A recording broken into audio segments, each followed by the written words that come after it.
Welcome to Muffin Talk.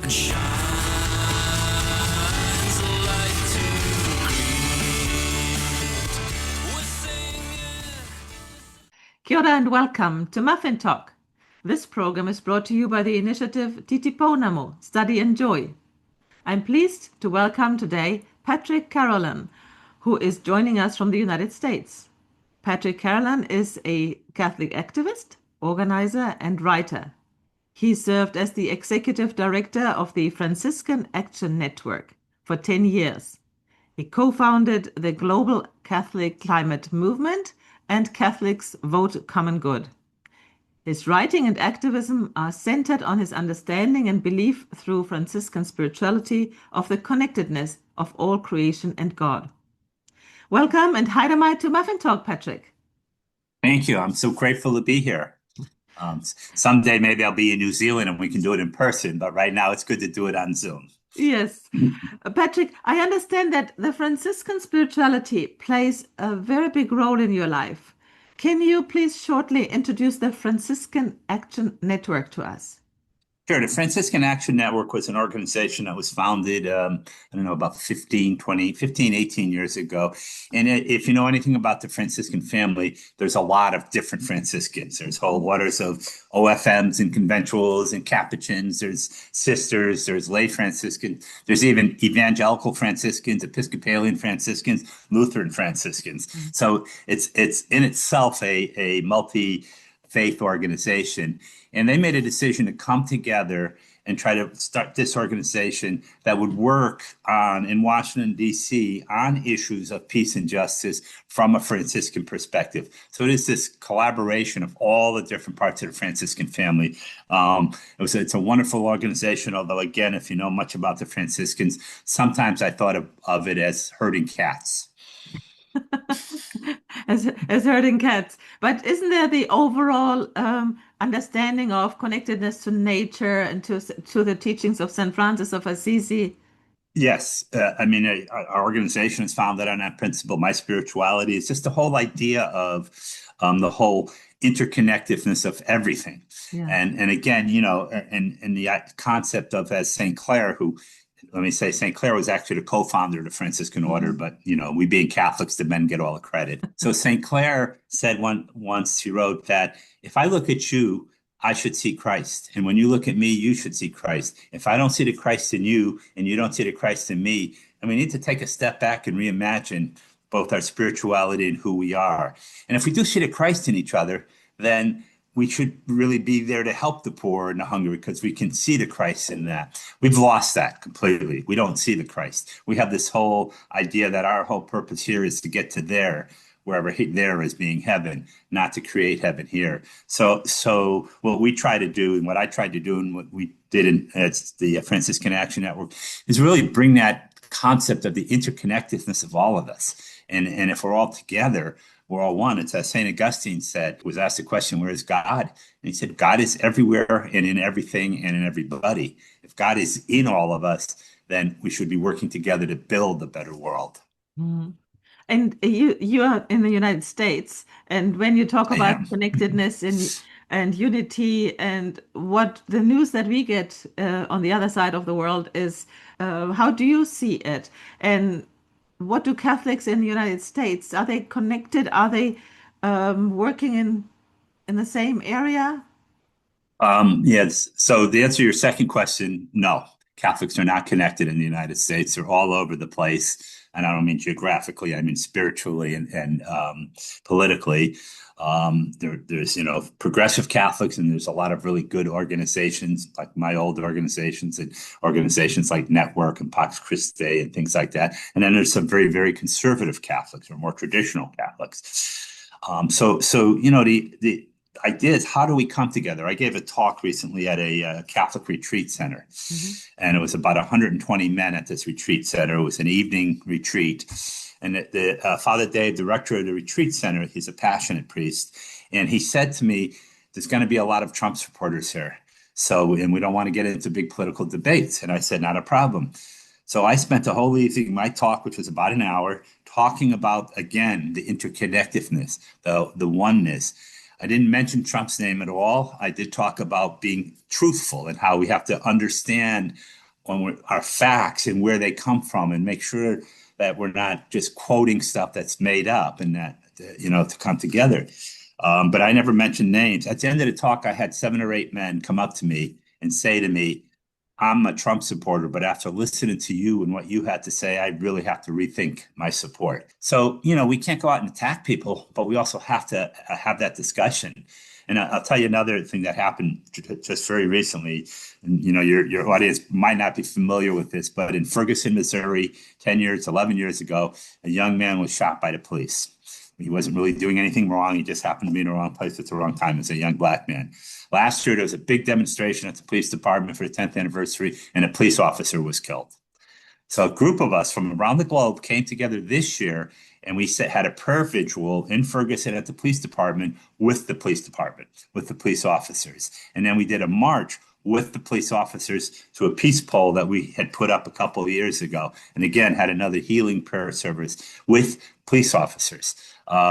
So, kind of an unheard of thing. We're all activists. I mean, I shared with people, usually I'm being arrested by the police officers when I'm involved in this. So this time I'm walking arm in arm with the police officers.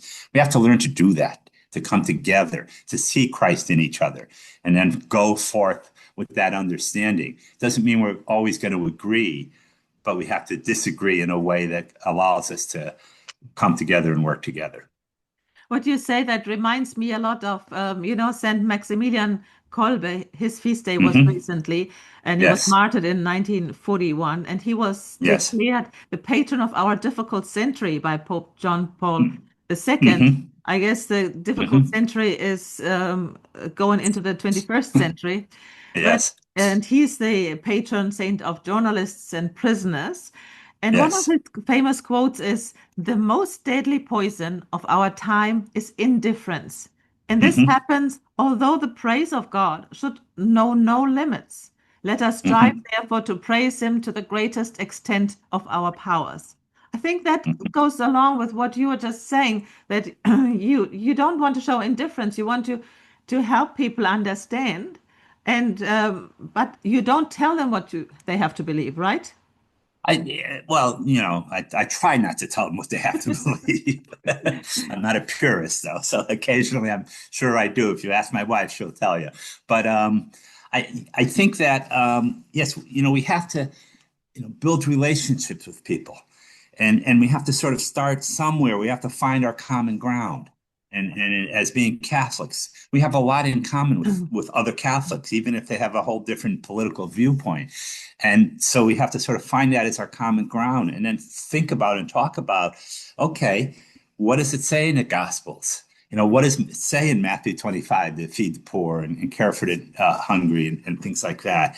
And how are we doing that? And can we do that together? Can we reach out to each other and put this stuff aside for now and do that together? But again, it doesn't mean that, I'm going to sit silently by and let people tell lies and things, which they've done a lot of. And even some of our, bishops and cardinals have gone up and lied about what's happening. And I'm not going to be silent about that, because we can't be silent. To be silent is to side with the side of the oppressor. And that's the other thing that I think is so important for people, is to be willing to speak up. We do a lot of training on how to speak up, how to meet the person in the middle. That's, by the way, was the thing I mentioned, our prayer vigil that I mentioned about in Ferguson, Missouri. We called it meeting in the middle and praying in the middle. And how do we meet in the middle? And the other part of it is how do we think about what our end game is? We're here today. If our goal is to end poverty, we might have different understandings of how to do that. But if we can start with that idea that our goal is to end poverty, then we can talk a lot about all the different ways to do it. But if our goal is not to end poverty, then we're sort of we're missing the message completely of Jesus. And so that's where I get into issues of people who don't believe that that's the goal, to end poverty, to end suffering, to end war. And how strong has your voice been during the time of the election and before the election? How strong is your voice? How many Catholics are there in the United States? Oh, so in the United States, there are a lot of Catholics. And when you look at the voting population, 21% of the voting population is self-identified as Catholics. You know, there's lots of people who were Catholic, but maybe they left the church. But these are people who self-identify, and these are people who they may not go every Sunday to Mass, but they go to Mass. Mm-hmm. You know, they still consider themselves Catholics. That's 21%, and in some key states, it's 27%. That's like a quarter of the voters are Catholic. Yeah. and so if you're not talking to those people, and if you're not listening, it's not just talking to them. If you're not listening to those folks on both sides of the aisle, you know, how can you ever expect to run a country? How can you expect to get elected to an office if you're not going to listen to take the time to listen to those people? And I found, particularly in, you know, my party, I'm a Democrat. I generally support Democrats, but the Democratic Party doesn't listen to faith voters and Catholic voters at all. And why are there only two parties? Because in most countries, when you are not happy with neither party, you just create a new one. In this country, it's almost impossible to do that. I mean, there are a lot of other parties or small parties. It's, you know, almost impossible. You have to go through so many hoops to get on the ballot that you need to have a large organization behind you. And everybody is pretty much aligned with one party or the other. People switch back and forth. I mean, I think we should have more parties. Mm-hmm. And I think we should move more toward a parliamentary form of government, because then you do kind of have to work with the other side. So now that the result is there, and now they have 8 months in the year with a new government, what are the Catholics doing now? Are they still all happy to vote for them, or are they thinking of maybe, as you say, that it's very hard to create a new party, but maybe you can find ways of changing one of the parties and helping them to better understand where you're coming from? Yeah, and I think there's a lot of regret among Catholics who voted for Trump or supported Trump. You know, and a lot of the vote, and I don't know that this is true, but people will say, well, it's because of abortion. But in my country, you know, America, you know, 65% of people and 65% of Catholics actually support abortion up to a certain point. They're not going to vote for the Republican Party or Trump because of abortion. There's other issues out there. And a lot of the issues are just being seen and being heard and being felt like I'm being listened to, you know, and they don't feel that way in the Democratic Party. They don't feel like they're welcome there, even though their politics are more in line with the Democratic Party, but they don't feel like they're welcome there as a Catholic, as a person of faith. And, you know, I write about the Catholic faith. I have a good friend who writes about the evangelical faith, same thing. Done a lot of work with this man, Doug Padgett. And he works mostly with evangelical and mainline Protestant, and it's the same issue for them. So it's not just us. It sounds to me like the Democratic Party in that case is more just taking religion as a private thing. Is that possible? I think so, yes. I think it's an interesting thing because, you know, we do have this separation of church and state. And so a lot of people, I mean, most people misunderstand what that actually means, because what it really means and what our founding fathers and what the Constitution says it means is the state can't come and impose a religion on you. And they cannot impose any religious belief. It doesn't mean that you can't be religious and that you can't bring your religious beliefs into the discussion. And you can't, you know, share that my moral and ethical values come from the Franciscan spirituality. And as I wrote in my article, I know some Congress people, Catholics, I've heard them passionately speak about how their values are shaped by their Catholic faith. People like Rosa DeLauro or Congressman Cortez. And if their values are shaped by their Catholic faith, you know, they'll talk about that. But then people get mad and, well, you can't, it's separation of church and state. You can't talk about it. And you know, people running for office are told, don't mention that at all, because that's and it has nothing to do with the separation of church and faith. It's how, I mean, when I vote for somebody, I want to know where they get their moral and ethical values from. It doesn't have to be Catholic, but I want to know that they have some foundation, some basis for it, and that it's in line with mine. I want to know that more than I want to know what their policies are on certain things, because if their moral and ethical values are in line with my moral and ethical values, we're probably going to believe in the same policies. Oh, thank you very much. I'm pleased that there are people who are trying to do something. And just to make people being heard, no matter what party, but if you don't listen to the voters, I think that what you said, the voting for the common good, you won't reach the Yes. common good if you don't listen to the voters. And I think Yes. that's the message of many religious leaders in different religions who say we are voting with our conscience. Yes. It's an unfortunate thing, but in 2020, the German Catholic Conference of Bishops issued an apology letter.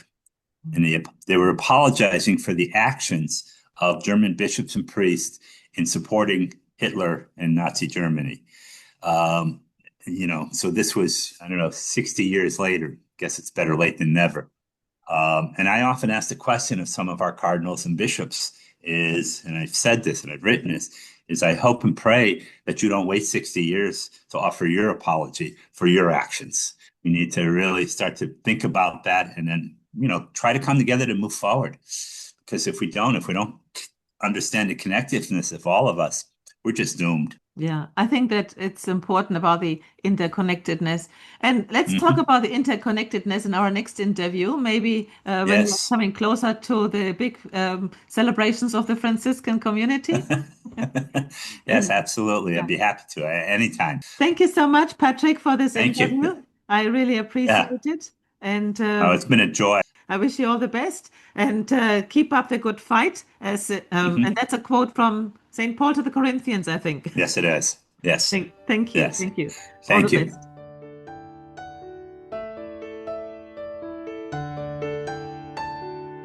Out there, heroic peace is calling. In the bonds of love we meet. For the world, a new day dawning and shine.